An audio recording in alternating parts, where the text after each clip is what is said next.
Para jemaah yang kami cintai, kami hormati, Rasulullah menyebarkan agama Islam di kota Mekah ini tidaklah mudah seperti apa yang kita rasakan di saat ini, yang dimana kita subhanallah sudah menikmati keindahan ajaran yang dibawa oleh Rasulullah SAW. Dan kita mau apa tidak melanjutkan perjuangan Rasulullah, melakukan sunnah Rasulullah, yang dimana ketika zaman Rasulullah menyebarkan agama Islam ini awal mula secara tersembunyi, yang dimana ketika Rasulullah menyebarkan agama Islam secara tersembunyi di kota Mekah ini subhanallah,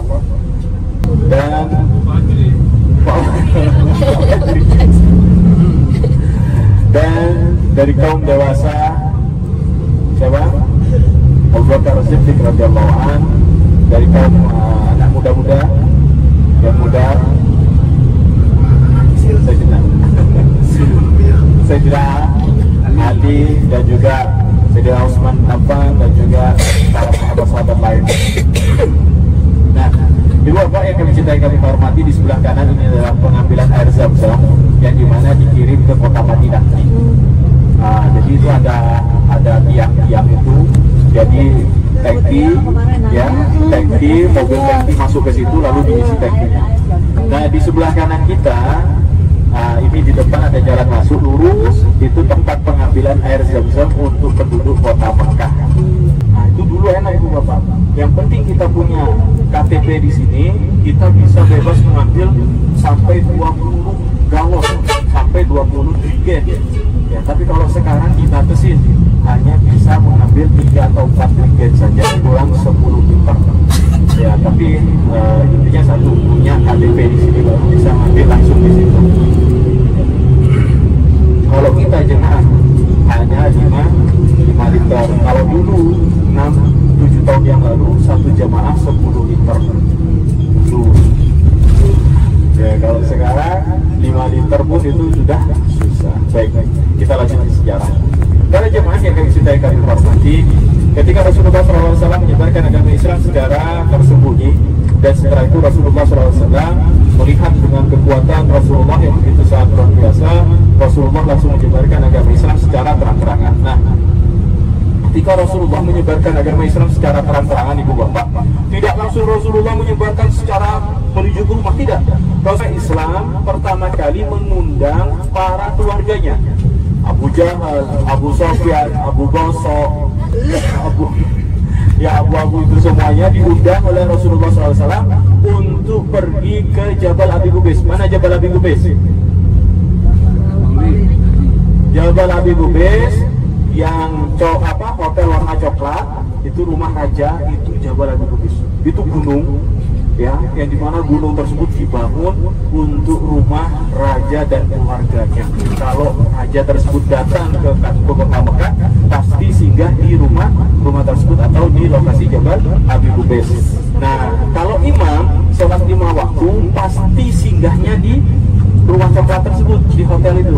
Sebelum sholat 5 waktu, imam tersebut beristirahat di sana. Setelah sholat baru balik ke hotel tersebut istirahat. Kadang kalau nyambung ke maghrib isya, istirahatnya di situ. Makanya kalau kita mau tahu imam, tunggu di Gate Ismail. Tunggu di situ. Kalau kita mau tahu imam Masjidil Haram, jenazahnya di mana? Jenazahnya ada di atas, ya. Di atas lokasi dari imam. Jadi sholat nanti setelah sholat waktu, imam tuh mundur lagi ke belakang, naik eskalator ke atas. Nah, di situ untuk melakukan sholat jenazah. Baik, lanjutnya. Setelah Rasulullah mengundang seluruh keluarganya untuk datang ke Jabal Abi Qubais, lalu Rasulullah berdiri di kaki gunung Jabal Abi Qubais, dan Rasulullah SAW menyebarkan agama Islam kepada keluarga-keluarganya. Bukan langsung kepada penduduk Rasulullah, melainkan kepada keluarga yang dimana termasuk paman-paman Rasulullah SAW. Ketika menyebarkan agama Islam, ibu bapak, lalu Rasulullah SAW, apa yang terjadi? Rasulullah langsung dimusuhi oleh keluarga tersebut, ya. Dan Rasulullah SAW dalam sejarah dikatakan ketika turun dari Jabal Abi Qubais lalu menuju ke Ka'bah, disitulah Rasulullah SAW dilempari oleh kotoran onta, dilempari dengan air air kencing dan juga yang dimana Rasulullah SAW dilindungi oleh para sahabatnya. Nah, para jemaah, ya, jadi begini, kita sudah sampai. Jadi kita tidak usah turun ya, karena di sini begitu sangat macet. Dan parkirannya pun tidak ada. Kasihan Pak supirnya, nanti takut kena tilang. Nah, di sebelah kanan kita itu adalah Jabal Sur, gunung yang paling tinggi, segitiga. Bukan segitiga bermuda, tapi gunung yang berbentuk segitiga, naik ya ke atasnya. Nah, ibu bapak perhatikan, itu yang kecil-kecil tuh orang naik semua tuh, yang putih-putih ya. Nah, itu kayak semut tuh. Naik tuh semua. Ya, ada yang mau naik? Ya. Saya siap mengantarnya sampai bawah saja. Lihat kan ya, turun. Kalau Jabal Sur ini, perhatikan, Jabal Sur ini lebih ekstrim, lebih berbahaya daripada Jabal Nur atau Gua Hiro. Kenapa? Karena Jabal Sur tidak ada anak tangga.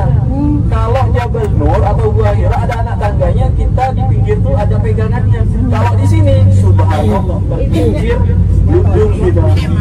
Nggak mati, cuma lecet lah ya. Jabal Sur agak sedikit ekstrim. Naik ke sana biar apa? Naik ke sana biar capek. Enggak ya. Jadi Jauh-jauh ada maksud. ya, jadi begini Bu Bapak, pasti ada pertanyaan dari jemaah. Mas Ustaz, kalau kita naik ke Jabal Sur dan Jabal Nur, kita dapat apa? Pertama, Ibu Bapak, kalau kita ingin menapak tilas, kita ingin melihat cerita perjuangan Rasulullah, itu yang kita dapat cerita Rasulullah. Tapi kalau pahalanya bagaimana? Pahalanya tidak ada ya, jadi tidak ada mendapatkan pahala begitu luar biasa sampai 100.000 naik ke atas gunung, tidak ada ya. Jadi perhatikan, naik ke Jabal Sur, naik ke Jabal Nur, kita hanya melihat napak tilas tentang perjuangan Rasulullah. Untuk pahalanya sholat di Masjidil Haram ya Bapak ya. Baik, lanjut ya, lanjut. Itu di Jabal Sur, Rasulullah ngapain? Rasulullah ngapain? Nah, ini belum lanjut saya cerita. Oh, ya, Jadi terus saya lanjut dulu ya, biar kalau saya sebutkan poinnya langsung, ibu langsung pergi ke alam mimpi nanti. Jadi saya cerita itu sedikit-sedikit ya.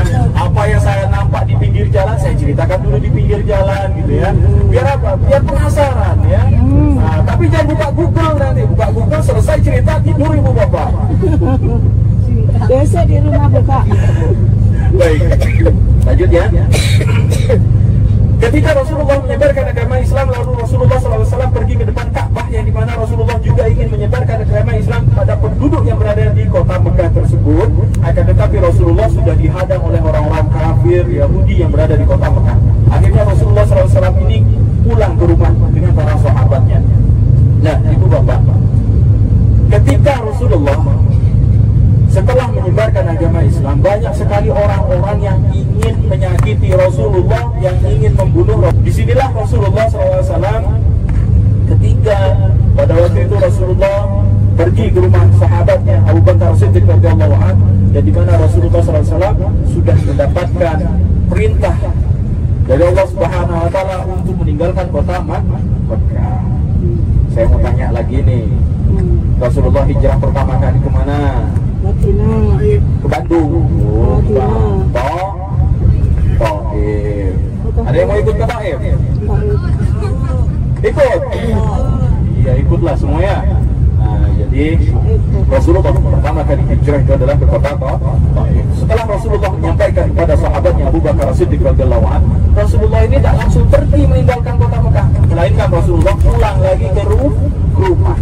Ketika Rasulullah pulang, dalam sejarah dikatakan di rumah tersebut sudah ada sahabat Ali radhiyallahu anhu, yang dimana pada waktu itu Rasulullah bersama sahabat Ali radhiyallahu anhu, Rasulullah di sana memerintahkan, yang dimana Rasulullah ketika selesai sholat maghrib ingin meninggalkan rumah tersebut dan sudah memerintahkan pada sahabat tersebut untuk tidur di tempat tidur Rasulullah.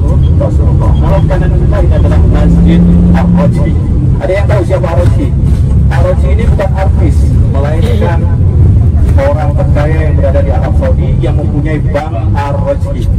Dan setiap provinsi yang berada di Arab Saudi pasti masjidnya sama seperti sebelah kanan. Mekah, Madinah, Riyadh, semuanya ada. Nah, di di sebelah kanan ini adalah apartemen, ada yang mau beli. Beli sekarang, Senin naik soalnya.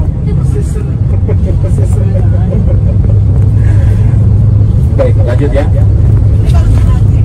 Sebelah kiri, saya taman ya. Taman. Baik. Kenapa? Gelar tiger ya di situ, iya. Sambil tidur-tiduran. Baik, lanjut ya. Nah, ketika Rasulullah SAW setelah menyampaikan kepada sahabat Ali radhiyallahu anhu, lalu Rasulullah SAW dalam sejarah, kita singkat sejarahnya ya karena cerita Jabal Sur ini panjang. Setelah itu Rasulullah keluar dari rumah tersebut, orang kafir sudah mengintai Rasulullah. Dalam sejarah dikatakan Rasulullah ketika keluar dari rumah tersebut membaca salah satu ayat suci Al-Quran dari surat Yasin sebentar. Waj'alna min baini aydihim sadda wa min khalfihim sadda fa asayna fa'tayyisun. Nah, di sebelah kanan kita ini adalah perumahan ya, perumahan Arab Saudi. Biar nggak tidur, soalnya kalau diceritain sejarah bapak ibu ini langsung ini nabubukan. Ketika Rasulullah setelah membaca ayat suci Al-Quran, waja'alna min baini aydihim, dan dijadikanlah di antara kalian depan belakang ya. Untuk apa? Untuk melindungi Rasulullah. Ketika Rasulullah keluar, orang-orang kafir ini dalam sejarah dikatakan, ada yang mengatakan wallahu a'lam bishawab, ada yang mengatakan tertidur pulas di depan rumah Rasulullah. Akhirnya Rasulullah keluar menuju ke rumah Abu Bakar Siddiq radhiyallahu anhu. Nah, ketika berada di rumah Abu Bakar Siddiq radhiyallahu anhu, Rasulullah akhirnya keluar dari rumah tersebut menuju ke jalur yang belum pernah dilalui oleh orang-orang kafir. Jadi dulu dari kota Mekah menuju ke negara Syam itu ada jalur khusus untuk berdagang. Ya, jadi tidak serta-merta Rasulullah melewati jalur tersebut menuju ke kota Madinah, tidak. Melainkan Rasulullah SAW ketika keluar dari rumah Abu Bakar Siddiq radhiyallahu anhu, Rasulullah ini masih berputar-putar menuju ke jalur yang belum pernah dilewati oleh orang-orang kafir. Ketika Rasulullah melihat ada sebuah gunung yang paling tinggi di dekat kota Mekah, akhirnya Rasulullah SAW di situ naik ke Jabal Sur. Lalu apa yang terjadi dengan orang-orang kafir? Orang-orang kafir ini ketika bangun dari tidurnya, orang-orang kafir ini langsung masuk ke rumah Rasulullah. Ketika dibuka selimut Rasulullah, ternyata di dalam selimut tersebut sahabat Ali radhiyallahu anhu. Nah, ketika itu orang-orang kafir ini dalam sejarah dikatakan tidak membunuh, melainkan interogasi menanyakan di mana Rasulullah SAW berada, dan sahabat Ali radhiyallahu anhu ini tidak menjawab, lalu ditampar oleh orang kafir ya, karena sahabat Ali tidak mau menjawab di mana. Nah, ketika Rasulullah SAW berada di kaki gunung tersebut, ibu bapak, Rasulullah naik dengan sahabatnya Abu Bakar Siddiq radhiyallahu anhu ke atas ke Jabal Sur.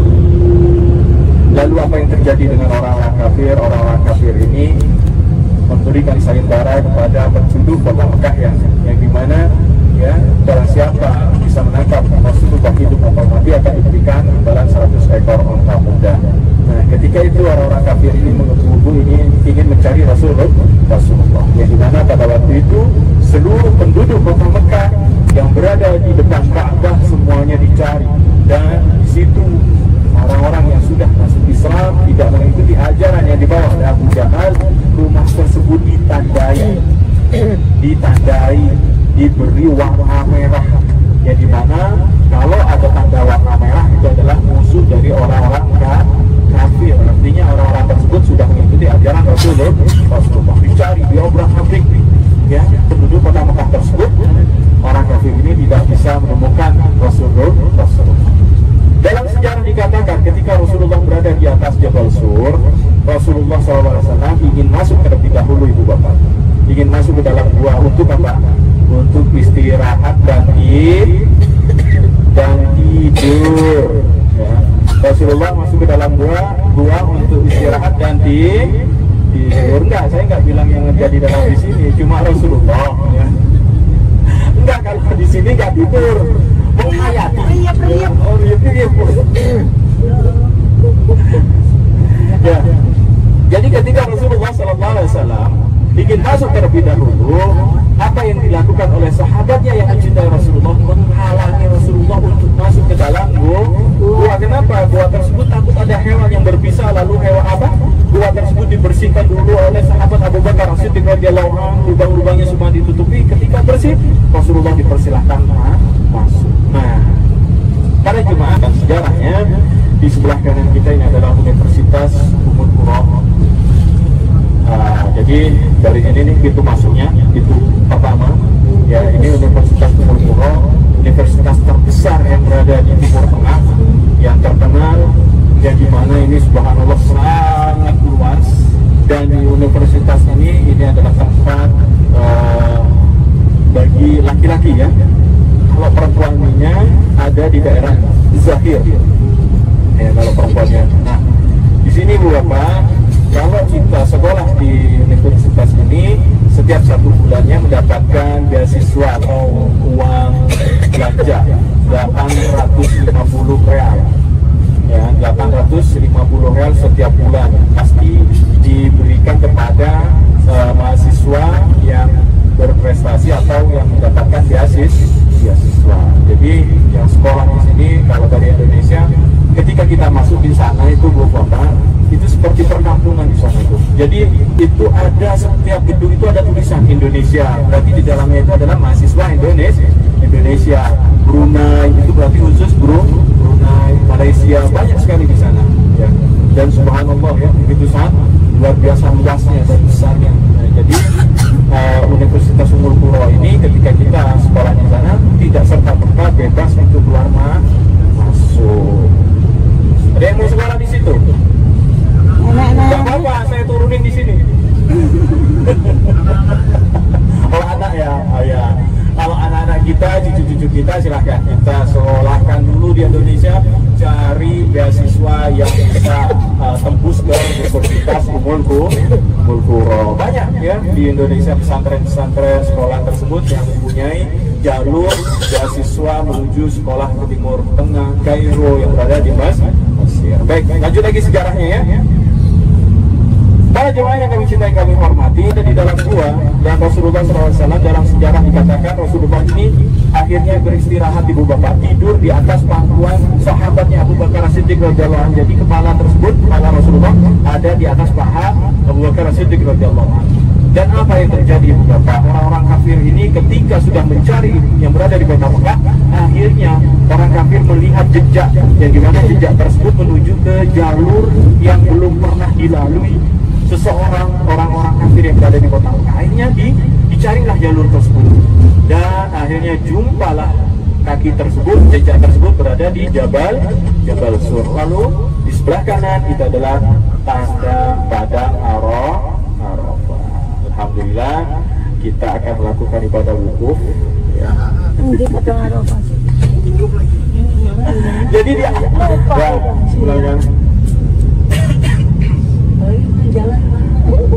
ya, jadi kita lanjut dulu ya, lalu nanti saya jelaskan pada Arafah. Berada di dalam gua, lalu orang-orang kafir ini naik ke atas, Ibu Bapak, dan apa yang terjadi? Orang-orang kafir ini berdebat di depan gua tersebut. Wallahu a'lam bishawab. Dalam sejarah ada yang mengatakan bahwasannya orang-orang kafir berdebat karena ada beberapa hal yang dimana seperti burung dara yang sudah bertelur, ya, wallahu a'lam bishawab, ada hewan laba-laba, dan juga ada akar-akar pohon. Wallahu a'lam bishawab. Intinya dalam sejarah tersebut, ketika orang kafir berada di atas puncak, orang kafir ini berdebat. Ya, ada yang mengatakan bahwasanya di dalam gua tersebut ada Rasulullah SAW, ada yang mengatakan tidak ada. Nah, di situ dalam sejarah dikatakan sahabat Abu Bakar As-Siddiq ini menangis, Ibu Bapak. Abu Bakar As-Siddiq menangis, bukan karena takut dengan orang-orang kafir, takut Rasulullah ditangkap lalu dibunuh. Nah, disitulah Allah Subhanahu wa taala turunkan wahyunya ya. Dalam perbincangan tersebut, la tahzan innallaha ma'ana, kata Rasulullah. Nah, ketika itu orang-orang kafir akhirnya turun dengan Rasulullah. Dalam sejarah dikatakan Rasulullah berada di sana 3 malam. Siapa yang membantu? Siapa yang membantu Rasulullah? Yang memberi hidangan makanan, memberikan informasi. putri dari Abu Bakar As-Siddiq radhiyallahu yang bernama Sayyidah Asma binti Abu Bakar As-Siddiq. Kedua, putranya yang berumur 10 tahun Abdullah bin Abu Bakar As-Siddiq yang memberikan informasi. Ya, dan ketiga, budak dari Abu Bakar As-Siddiq memberikan minum susu kambing. Nah, 3 orang yang membantu Rasulullah dalam istirahat tersebut. Nah, ada satu kisah Ibu Bapak, yang dimana ketika Rasulullah berada di dalam gua, Rasulullah tertidur di atas pangkuan Abu Bakar As-Siddiq radhiyallahu anhu. Ternyata sahabat Abu Bakar As-Siddiq radhiyallahu anhu ini melihat ada salah satu lubang yang dimana lubang tersebut belum ditutup. Nah, ya, ditutup dengan anggota tubuh Abu Bakar As-Siddiq radhiyallahu anhu. Kenapa? Karena melihat sang kekasih Rasulullah sedang tertidur, ya, sedang tertidur. Enggak, bukan di sini. Rasulullah sedang tertidur, ya. Yang gimana? Ya, gimana ketika itu Abu Bakar langsung menutup lubang tersebut.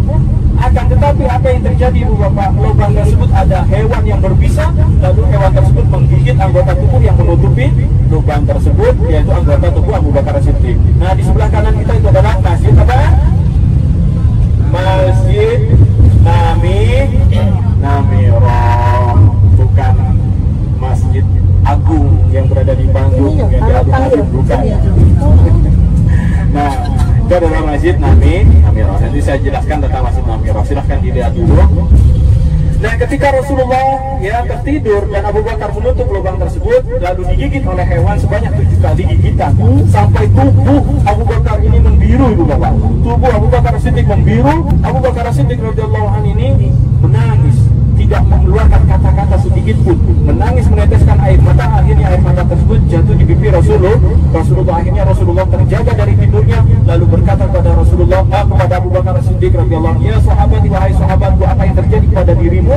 Lalu ditunjukkan anggota tubuh yang digigit oleh hewan berbisa, dan inilah mukjizat Rasulullah. Mukjizat Rasulullah meludahi anggota tubuh yang digigit oleh hewan berbisa tersebut. Subhanallah, bekas dan rasa sakitnya hilang. Jangan coba-coba minta ludah saya. Saya belum sikat gigi nanti. Bercanda ya Bu Bapak ya. Soalnya kalau nggak bercanda nanti tidur bosen siarahnya. Nah, di sebelah kanan kita, mari kita lihat. Ya, sudah tahu kan? Ini apa lokasinya? Masih ada tendanya. Alhamdulillah. Ya, Alhamdulillah Arab Saudi masih menyediakan tenda bagi siapa yang berminat. Silahkan melakukan ibadah wukuf, tapi saya tinggal. Dibongkarin ya. Subhanallah ya, inilah Ibu Bapak. Ya, kalau yang berada di alam mimpi nggak tahu, tapi yang bangun insya Allah tahu lokasi Padang Arafah seperti ini. Lupa nyari tempatnya. Mana lokasi kita? Lokasi kita wukuf di mana? Jaraknya dari Jabal Rahmah kurang lebih 2,5 km. Jauh. Padang Arafah ini Ibu Bapak 10 kilo persegi. Jadi Ibu Bapak, kalau kita mengelilingi Padang Arafah, alhamdulillah capek. Nah, di Padang Arafah saya tidak menjelaskan tentang ibadahnya dulu karena para jemaah sudah mengerti, paham tentang Padang Arafah. Yang dimana saya ingin menunjukkan bahwasannya di Padang Arafah ada Jabal Rahmah. Bu, Mana Jabal Rahmah? Pak, ayo Pak, bangun Pak. Mana Jabal Rahmah? Ayo Pak, kita lihat Jabal Rahmah dulu Pak. Mana? Sayang daripada lihat di YouTube, mendingan lihat langsung. Baik.